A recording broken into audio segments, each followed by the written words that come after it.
Hello everyone and welcome back to a brand new day of Road to TG World 2019. Thank you so much for joining me today, guys. We are going to be taking a look at more of the Oceania Championship or the Oceania International top placing decks, which we've already reviewed in yesterday's video if you're watching on YouTube, or you can watch it on YouTube rather. The Zapdos, the champion Zapdos list. Obviously if it's the champion, it's the winning list. The champion list that ended up taking down the whole event. I was definitely a big fan of Zapdos, and I'm not surprised at all that it won, and I was really happy to see that it won. So now we're going to be reviewing the second place list, one of the top 4 lists, and one of the top 8 lists from the international, and probably moving downwards to exploring or updating the Ultra Necrozma and things like that from what we saw of the international as we head into Collinsville for this weekend. 10-man Rumble and RealGames.ca. Thank you so much, guys, for being here. So Zoroark-Lucario Lycanroc got second place at the international. Stefan Ivanov almost got his second international win, which would have been very impressive. And so greetings all the way to India. Tanman, thanks so much, and Alan as well. Thank you guys so much for being here. We have ZOROARK GX, our good old pal, which keeps doing well at an international level. 210 HP ability trait, we discard a card and we draw 2 of them, and then Righteous Beating deals 20 damage for each of your Pokemon in play. So very nice attack and very nice ability. And Alan, thank you so much. 13 months with Twitch Prime. Very kind of you. You are very kind. Trickster GX not usable because we don't run any dark energy.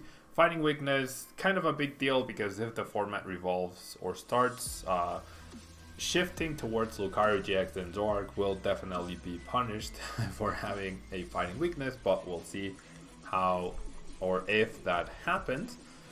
And we are pairing Zoroark with good old Lycanroc first off. 200 HP ability Bloodthirsty Eyes, where we get to choose a Pokemon from our opponent's bench and make it the active with its ability as long as we evolve, or the turn we evolve rather. And then we have Claw Slash for 110 damage and Dangerous Rogue GX for a solid 50 damage for each of your opponent's benched Pokemon. Now, Weavile used to be the partner of choice, but now it will probably end up being Lucario. Lucario GX 210 HP, its first attack or strike, you deal 30 base damage, and if this Pokemon evolved from Riolu, keyword Riolu here because you cannot evolve from Ditto Prism Star and get the bonus damage. If this Pokemon evolved from Riolu during this turn, this attack does 90 more damage. So if you evolve from Ditto, you would only be dealing 30, so that's something important to consider. And Josh, 13 months as well. How are you doing? Thank you so much for the subscription with Twitch Prime. Very kind of you. Thank you so much. So many purple table months. So we have Aura Strike, which deals up to 120 damage coincidentally if you hit for weakness on both Zoroark or Pikachu and Zekrom GX. You hit for 240 damage, which means you are one-hit KOing both of them. Now Cyclone Kick is a very solid attack as well, dealing 130 damage for 2 fightings and 1 colorless. And then Cantankerous Beatdown GX makes it so that it's hard to justify attacking into Lucario GX, because if you do, you could get return KO'd, because Cantankerous Beatdown does 30 damage for each damage counter on this Pokemon. So very solid overall. Psychic weakness is covered by Zoroark, so a very nice pairing right there. We have Diancie Prism Star to increase the damage dealt by Lucario and by Lycanroc. We also have the 1 Ditto and 1 Alolan Muk, which is very useful at this point in the metagame because you can stop Jirachi in this track. So obviously a very popular card. So all the way to $20 each, which is a really high amount. And finally we have the Absol. An early Absol also hurts Jirachi, which if your opponent's active Pokemon is a basic Pokemon, its retreat cost is 1 colorless more. Luis, you just watched the video and that penalty was too much. I don't know what penalty you are referring to. But yeah, we have the Mog and the Absol as potential options against Jirachi. Obviously, Mog is much more detrimental to the Jirachi. And so, I would say moving forward, it would be a great call to remove the Absol and putting a lowland Grimer. Now we have double Lele for support, and then we have for Lily. We are relying on the Lily engine with the Nest Balls, Ultra Balls, and the new Pokemon Communication. We have for Lily, we have one Cynthia, we have two Acerolas, we have one Judge, one Mallow, and one Cynthia. So very thin on the draw, really relying on Zoroark, but obviously this made it all the way to the final, so that was probably enough. As I mentioned, 4 Ultra Ball, 4 Nest Ball, and 3 Pokemon Communication to help find us the Pokemon that we need in order to set up. Single Field Blower along with 3 Stadiums gives us a lot of counters to Shine, but Field Blower is also a really great counter to the skateboards that are seeing heavy play.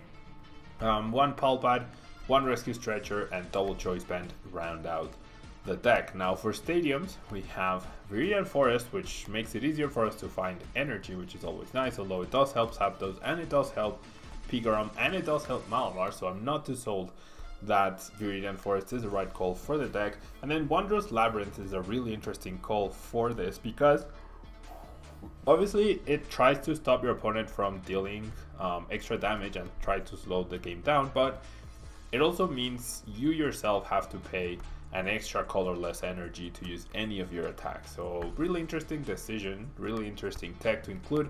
And on the games that I saw streamed by Stefan, it definitely helped him, right? It definitely helped him, but I'm not sure it's the best call for the deck, but we'll see. 4 DCs, 4 basic fighting, and let's jump into the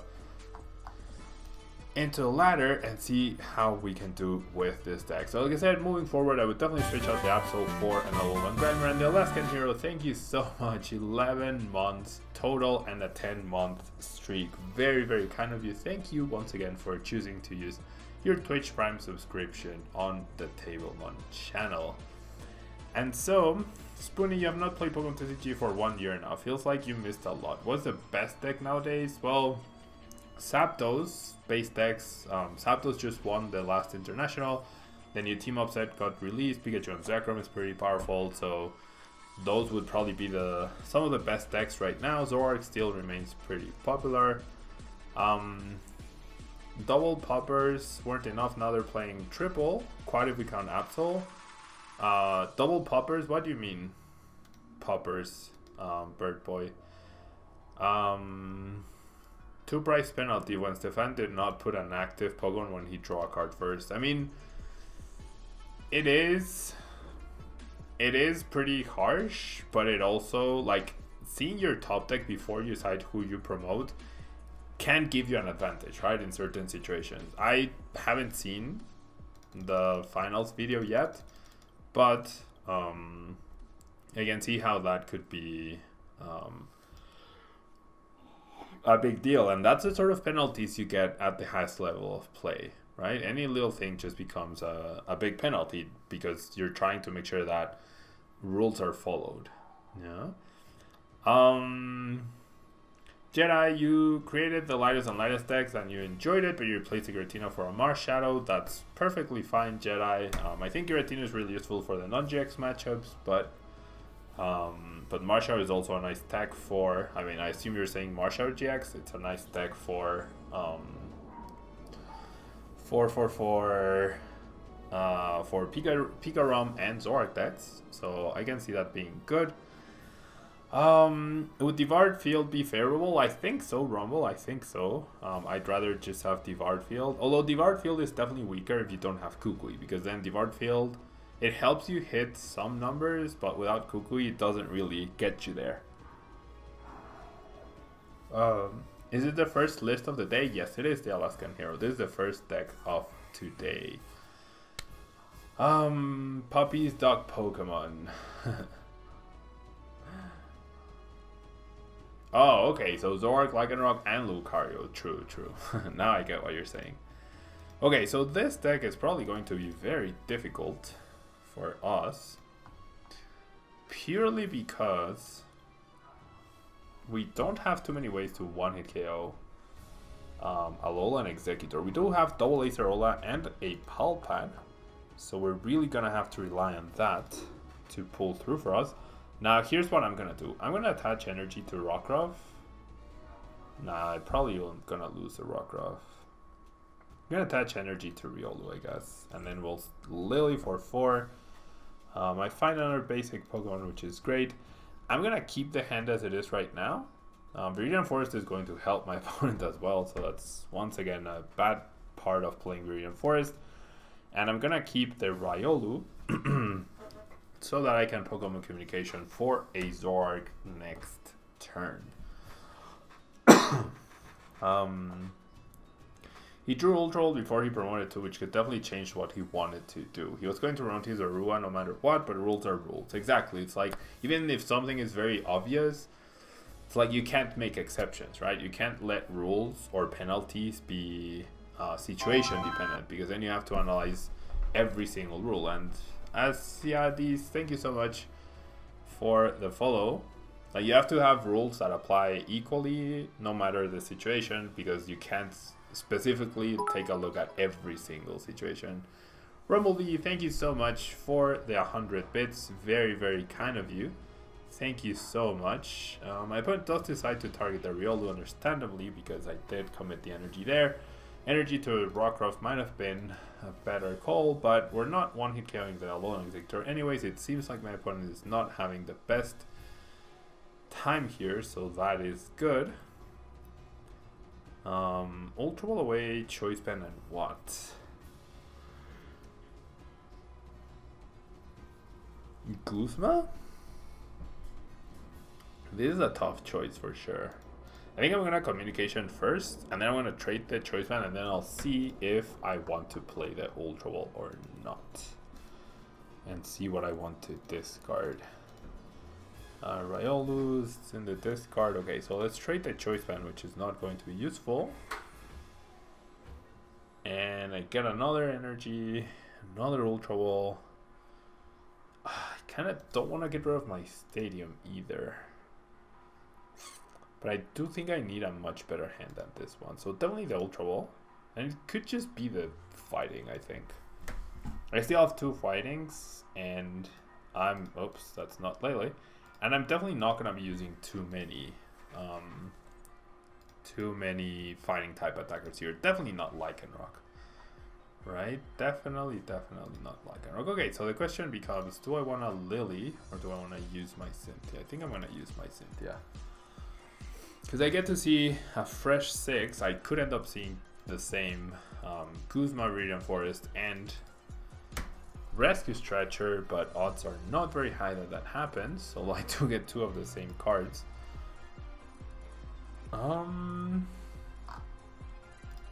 Yeah, let's grab a Zoro. I need multiple Zoroarks here.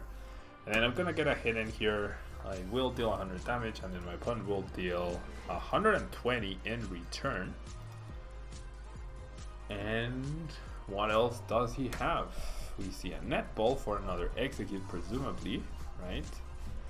Pablo, do you think Pika Zekrom will be popular at Collinsville? For sure, 100% guaranteed. Pika Zekrom is going to be popular at Collinsville, and probably every tournament that has Team Up legal. You will be attending Collinsville this weekend, but don't know what to play. What would I recommend? Well, Pika Zekrom is a very solid choice. Zoroark-Lucario obviously is also a very solid choice. Zapdos is a very solid choice as well. Malamar is a very solid choice as well. So there's a lot of... well, rather, those are the 4 top decks, right? Any of those 4 you choose, I think will be worth it and potentially very good. Out of the 4, I think I like Zapdos the most myself based on my playstyle. So yeah. Okay, so we get damaged here for 130 damage. The Devoured Field actually does not matter to us in terms of dealing extra damage or not. And if my opponent is choosing to play Devoured Field over Shrine, I am actually okay with that. I am very, very okay with that. So I definitely want to trade once again. And there's another devoured field right there. So we have seen zero indication that my opponent is playing Shrine. Therefore, I think I'm safe getting rid of my stadium. Finding the Labyrinth here would be pretty nice, right? Finding the Labyrinth here would be pretty nice because I don't mind having to use an extra energy to attack, and this deck definitely minds, right? This deck definitely minds. So I'm gonna choose to discard Lucario. I also have Stretcher, so it's not the biggest of deals. I will bench this guy, I will attach, and I will go ahead and take the knockout. So really eager to get more Zoroarks to find that other Acerola. I'm probably potentially gonna have to ult roll for Lele for it, but I need to deny knockouts. I need to be more effective than my opponent, or more cost effective in the 2-shots, because he is a non-GX and I am a GX. Immediately you see the Shrine. Immediately we see the Shrine going down. No draw supporter this turn, so even more reason to make sure I save this Zoroark from getting KO'd.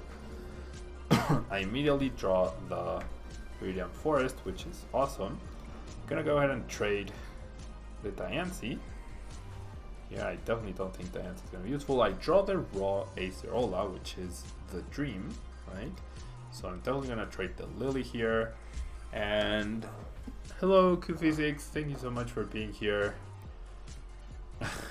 Rumble. Okay, so if I Acerola, I have an option to for a third trade, which will be the choice band. And now here's the dilemma. Yeah, my opponent didn't take a price. My opponent didn't play a draw supporter, and my opponent didn't attach an energy. So if I use the Viridian Forest, if I play down the Viridian Forest, there is a solid chance, and that Palpad was just huge off of the trade. There is a solid chance that my opponent, like, it'll help my opponent in getting the grass energy that he needs next turn. So since we're 2-shotting anyways, I think I'm fine getting hit a little bit by the Shrine, and then next turn I'll counter it. Yeah.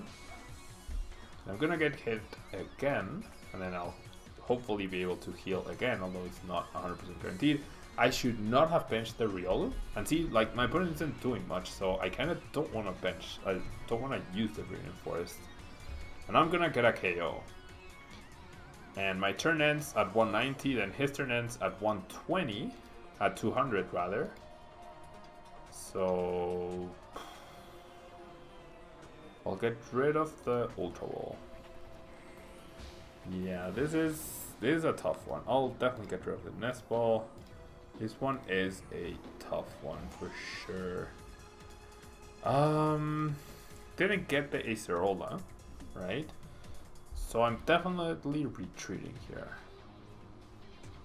I'm definitely retreating, getting the knockout, and then I go up to 190. And then afterwards, if I don't find Acerola, then I will play the Stadium, right? But I still have one more turn. And okay, so my opponent does promote the Alolan Executor, which makes sense. 2 cards. His top deck is a Netball. So my opponent will be able to continue attacking us here. Not the biggest of deals, but definitely not what we were hoping for. 100% countering the Stadium this turn. And potentially with the Wondrous Labyrinth instead of the Viridian Forest. Okay, let's trade first, yeah, and then we'll make our decision. That Wondrous Labyrinth is also a very nice card to get here. Don't know how many or what exactly my opponent has left in terms of energy. 1, 2, 3, 4, 5, 6, 7, 8, 9 out of probably 12. I do not find an Acerola, right? So worst case scenario would be my opponent has a Shrine, and then he gets a double KO on both of these guys. What are the chances that that will be the case? And if they, even if they are, do I even have a chance? I did not play a draw supporter last turn, right? I should have mallowed last turn. That was very silly. That was actually very, very silly. I should have used Mallow the previous turn. Okay, so I'm gonna Righteous Beating, deal 120 damage, and then we'll see. Does my opponent have an energy? Number one. Does my opponent have a shrine? That was, but worst case scenario is a shrine. Best case scenario. Oh, the max potion means we're not getting attacked this turn. Okay, he has energy, which is fine because he healed and he forgot about the Wondrous Labyrinth, I guess. I mean, if he didn't do that, he would have needed to attach and then he would have gotten KO'd. Right? So that's fine. So then, should I Acerola the benched or the active? What's more likely for him to top deck? A Stadium? Or all of these? Well, if I Acerola the active, I'm not attacking, so never mind. Do I want to trade? I'll trade once. Thank you so much for the follow, Matthew C22311. And then I think I'm gonna hold off on that other trade. So 1, 2, 3, 4, 5, 6, 10. Okay, so presumably 12 energy and 2 shrine, maybe 3. I mean, I have to heal the benched friend, right? Purely because otherwise I will not be attacking at all. So that's the main reason why. So I'm gonna go ahead and do this, and then I will Righteous Beating. I could have taken a KO this turn, but it's better to just pressure whatever is attacking you. And what is my opponent's top deck? We could see a concession right here. There we go. Oof. So pretty nicely played. The Wondrous Labyrinth works wondrously. Very funny pun right there. Mbot, thank you so much for the follow. Wondrous Labyrinth ends up being the MVP, honestly. Yeah, Wondrous Labyrinth ends up being the MVP. Okay, so hello Rumblade and John. You were kind of surprised that no other team-up decks made any splash. Do you think it was because Lightning was the clear winner, or do you Lightning was just following the popular trend? Honestly, I don't think any of the other tag teams are up to par with Pikachu and Zekrom, so I was not surprised at all. I think the only ones that could maybe see play in Standard would be Celebi Venusaur and Pikachu Zekrom. I do think there will be more variety at Collinsville with over 1,000 players than at Australia with 400. Some of the Malamar decks did have Mimikyu and Gengar on day 2, so it's like the decks are not based on Mimikyu and Gengar, but they have it as an option. I do think Eevee and Snorlax and Celebi and Venusaur have potential to show up in some form or another, but it's gonna be very difficult to say. Yeah, it's gonna be very difficult to say. So I would like to go first. Thank you very much. But no, I do not think it was like just following the popular trend. I genuinely think Lightning is the best type in the format right now. Yeah. I mean, Rumble, a deck is popular because it's good, right? And if it's good in Japan, there's no reason why it's not good here. Like, in the end, we do end up getting the same cards as Japan, and there's no denying that Pikachu and Zekrom is just an incredibly strong card, just like Zapdos.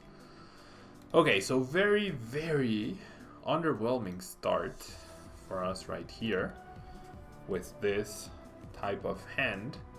So the Absol is nice against Malamar, definitely useful, but Mallow instead of turn 1 Lily is actually really horrible. And we have 2 Zoroark GXs prize, so we are in a really, really not so good spot, and therefore I think grabbing both Zoroarks is the right call here off of the Mallow. We have 2 Zoroarks and the Stretcher prized, so that is going to be rough. Perhaps Muck could be a decent answer, probably not. And I definitely need the double consistency of Definitely need the double consistency of the double Zoroark here because my start is so underwhelming. Using a 2-price attacker to use a 3-price attacker's attacks is good indeed. I agree. ZOROARK GX has its own problems, I guess, but it's definitely a good call to use the attacks of a 3-pricer with a 2-pricer, right? So we see a Nest Ball and a Shrine, so this is going to be some sort of Malamar spread deck, right? Which means my Lucario has more potential to be good. We see the Shrine immediately. You would love to know how many people were playing Celia and Venusaur on day 1 in Australia? I would assume not many. I personally don't think the deck is very good. I think even Snorlax has a lot more potential than Celia and Venusaur, but who knows? Who knows? So Ditto Prism Star by my opponent's Ultra Ball, and then we see a pass. So Build Analysis, definitely a very underwhelming card, I would say. I'm gonna go ahead and evolve the active. My Stretcher was not prized, it's actually in my hand. So that was a bit silly. I don't foresee myself using Lucario in this matchup, so I'm okay with getting rid of it. And thanks so much for the follow, Alberto Barbanera. Thank you so much. I will bench, and then there is merit to going after the Jirachi depending on what I trade into. There is definitely merit into KOing the Jirachi. So let me think, because yes, denying Malamars is important, but Jirachi just halts my opponent's like attempt at a setup completely, right? So I think I'm gonna go with the KO on the Jirachi for now. So I got a prize. And I Berserk, whenever you play Celebi and Venusaur, you always seem to dead draw like crazy. Yeah, I think that's the deck. I think as long as you're very aggressive against Celebi and Venusaur, the deck doesn't have the draw engine to keep up. Did you see Triple Colorless Energy? I did see it, Josh. It looks pretty cool. Guardy's gonna like that, although probably I think stage 2 decks are just not something that's viable right now. You feel like this is going to be reprinted? Maybe. We see a Kuzma. So yeah, my opponent in a very desperate situation. Saving that fighting energy. I debated attaching the fighting energy to one of the Zoroarks, but saving it seemed like a better call in case of a like Kuzma kind of style of play.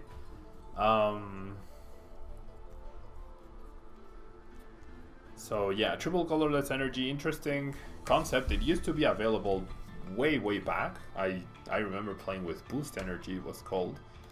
So it's nothing too surprising that it's back, honestly. Or rather, the concept is not surprising, but it's cool that they brought it back. It's extra DCs for Zoroark, which is really cool, for sure. If you are playing Zoroark, it's extra DCs for Zoroark, so that is always nice. And then, okay, definitely attaching to the active. I mean, I can play Lily, which I think I want to before I finish trading, because there's no other supporter I want to play here.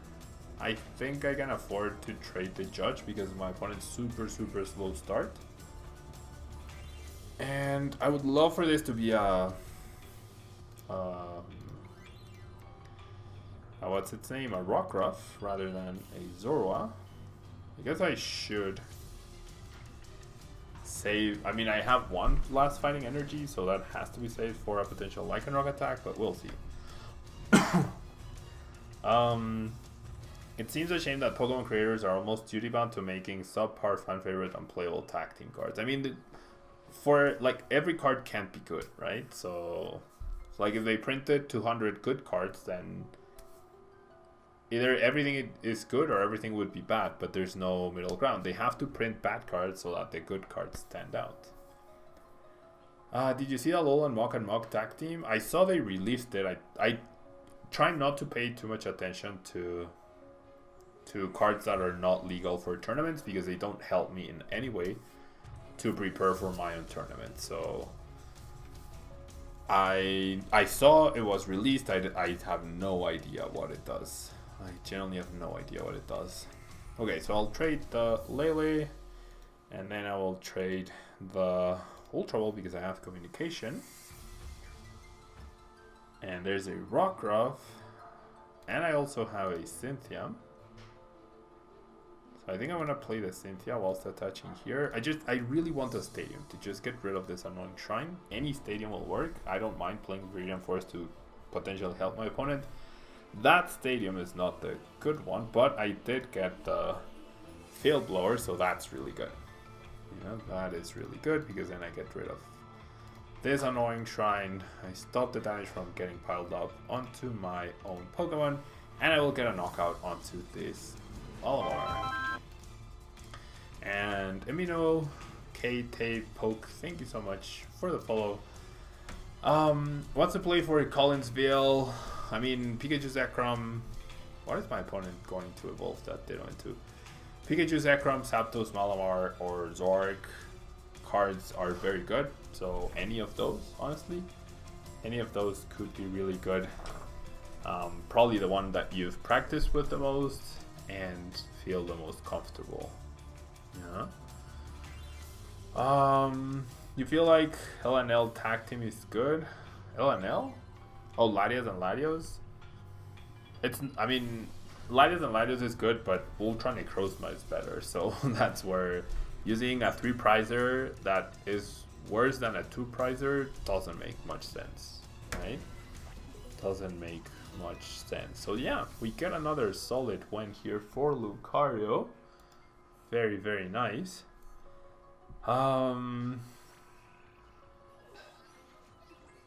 GX can do 15 counters of poison per turn. Wow, that's impressive. Rumble, thanks so much for the M&M. Very kind of you. You're thinking about bringing back Busrock for Collinsville. Any thoughts? Terrible idea. Malamar was everywhere in Australia. And you just get demolished by Malamar if you're playing Busrock. So I would definitely not recommend playing Busrock. And you also don't beat Zapdos. You do beat Pikachu and Zekrom, but you don't beat Zapdos and you don't beat Malamar. 2 of the top 4 decks from the latest tournament. So definitely do not recommend. Which decks wins against Zapdos, Jirachi? I think Zoroark with at least a 1-1 and like a 2-1 Alolan Mach line would do well against Zapdos. Malamar can go toe-to-toe with it, depending on how well it starts. Rabbi, thank you so much for the follow. And Pikachu and Zekrom can also take it on. Yeah, it all depends on the different starts that you get. Okay, so my Ditto is probably safe. Lily for 3 is very underwhelming. Though I already have the Lycanroc. I think I have to go for the Cynthia. Lily for 3 is just so weak. Well, but I do have the follow-up Cynthia. I'm gonna go with a Lily, even though my gut says I shouldn't. The Ultra Ball is decent. I find another basic, right? Vulpix indicates Ninetales, obviously, right? So these two for a Zorua. And then, I mean, I can start attacking with Lycanroc next turn. I can target down whatever I want to on the bench. So this is a solid hand. Yeah, this is a solid hand. As long as my Ditto doesn't get KO'd. It's like, yes, Latios and Latias is a solid card. The thing is, it's inferior to Ultra Necrozma. And Ultra Necrozma's GX attack is much better for the current metagame. So the only reason to use Latios and Latias right now is honestly stubbornness, because there's no reason to use that over Ultra Necrozma if you want to win a tournament. Yeah, if you want to be original, if you want to not play meta, and if you really like Latios and Latias, then nothing stops you, and it's a really good GX. Yeah, it's a really good tag team in Malamar, but there are simply much better options for Malamar than Ultra Necrozma. So that's the thing. Yeah, if you're looking to win a regional, you play Ultra Necrozma. If you're trying to just use the new cards and have a nice time or something like that, then you will play. Then feel free to go ahead and play Latios and Latias. But from my perspective, from my 100% competitive perspective, there's absolutely no reason to play Latios on Latias when Ultra Necrozma has the clearly superior, less price cards given, better attack, and better GX attack. Okay, so definitely gonna bench the other Rockruff, and now I have a solid hand, and I get the K on the Vulpix. I'm surprised my opponent committed the water to the Vulpix, even though he saw I committed the energy to the Ditto. How does Zoroark sound? Definitely very underwhelming partner for Zoroark, I would say. Definitely very underwhelming partner. Okay, so, oh wow. I actually have 4 Zoroark GXs in play right now. What are the odds of that? So I'm gonna trade away the choice band, of course. This is Gyarados indeed. I feel like a Zoroark could be good. So I'm gonna trade away the Mallow. How is Zoro control? I've never liked control decks, and the fact that everything is playing switches now makes control decks even worse. So control decks right now are in an absolutely horrible position. Yeah, absolutely horrible position. Okay, so we're gonna start getting hit by Gyarados. I did bench the Rockruff the previous turn, so what I could do is just go after a Magikarp here. But then my opponent beacons again. Right? Then my opponent beacons again. The thing is, I'm not one-hit killing Gyarados at all, because I don't have the VAR field, and I don't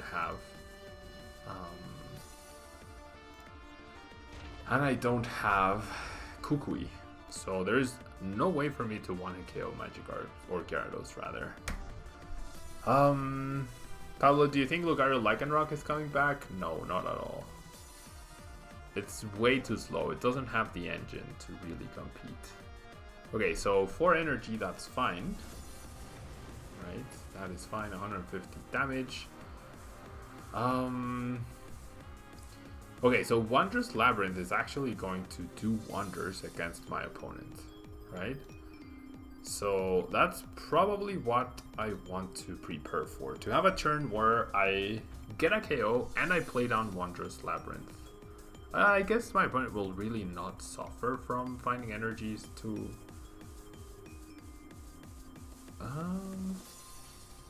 it might actually hurt me more than help me.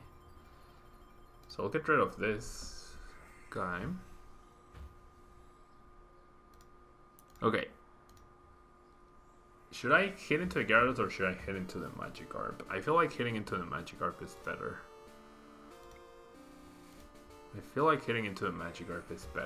So I'm just gonna go ahead and Kuzma here.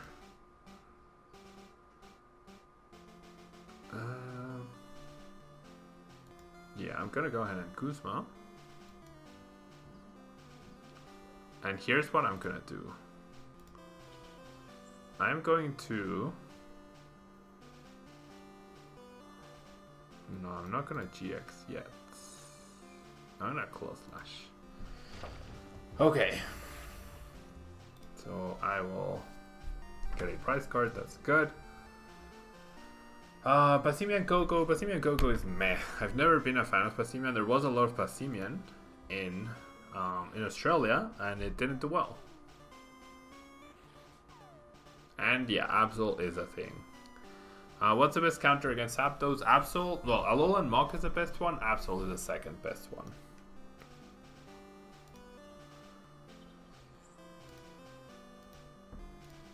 Oof. 6 energies right there. And my opponent already has a Magikarp down with a water energy. Okay, so this is where it's probably worth it to play the Labyrinth. Right? I would say this is where it's worth it to play the Labyrinth. So I'm gonna go ahead and attach. I'm gonna go ahead and bench a Riolu. I'll play the Wondrous Labyrinth. And I'm not trading anymore. I'm just gonna Claw Slash here. And we'll see what happens. Maybe my opponent waves, probably not, because that deck plays so many energies, but we'll see. We shall see. Yeah, Absol is indeed a very soft counter. We see an Elms. We haven't seen an energy attachment. Double Vulpix.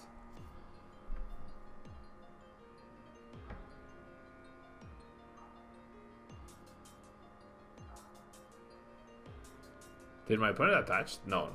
Yeah, he attached last turn, right? Okay, so he does have to attach a second water. The question is, will he have another water energy? Oh, actually, now I can't attack. Roto, thank you so much for choosing to subscribe with Twitch Prime. Jedi, I still have Tablemon GXs left. I'm not doing a different one yet because I still have the other ones I did. Okay, so now I need... Yeah, I'm in trouble. I think I'm dead here. I think I am dead. I'm pretty sure this is gonna be game. I mean, that's my opponent's last Gyarados, but he gets 2 hits, right? And he's down to 29 cards. There can't be much more that he has in the deck that won't let him hit 210 this turn, so... We should do a Tablemon Tag Team GX with Azul. That would be pretty funny. And the Weird Bowser, yeah, so the counter, Alolan Monk is a counter because it can be set up, but then Zapdos is so fast that it actually has a really easy time. Just running through or targeting down those basics even on turn 1 if it's going second. So why is Gyarados so strong? Yeah, I mean, he whiffs here, which is nice, right? He whiffs here, but that only makes his next attack even more likely. So I'm gonna bench the Rockruff, and then I'm gonna go ahead and trade. Yeah, my opponent has been able to very successfully keep chaining the Gyaradoses, right? So that's been the biggest issue here. I think I'll grab our Riolu, why not? It basically comes down to variance. It depends on what your opponent started with. There's a lot of factors that come into play. With Gyarados, I don't like, it's not reliable enough to where you can use it effectively, but you will steal some games like my opponent is about to do here. We need him to not have, we need him to have 5 or less energy in his top decks, and he gets the 7. So yeah, really difficult matchup if they're able to like just grind out Zoroark, I mean Gyarados, and if Rumble, thank you so much for the cheers, very kind of you. Thank you so much for the M&Ms. If like this Zoroark deck is more designed to counter Pikachu and Zekrom, so it doesn't have Cuckoo and it doesn't have Devoured Field. If you have both of those, then you can shot Gyarados, yeah, and it would have been much more difficult for my opponent to set up. But the fact that he had 2 turns each time to attack with Gyarados made it very, very difficult, yeah. So yeah, I mean, it happens. Sometimes the deck draws well. He did pull a Crusher Wake at some point.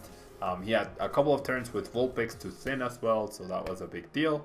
And yeah, so Zoroark, Lycanroc, Lucario, second place at the Oceania International. Really solid matchups against Zapdos and Pikachu and Zekrom. Kind of iffy on the rest, but it is Zoroark, it is super consistent, so you can just beat decks because of that. So yeah guys, if you're watching on YouTube, thanks so much for watching. Don't forget to leave a like on the channel, and if you're live with me on Twitch, don't go anywhere. We are now going to be moving on to Pikachu Zekrom, the top 4 list by Jose Marrero, and then we're going to be moving to the 5th place list, the Zapdos with the puzzle and Nihilego tech. So don't go anywhere guys, I will be right back in just a second.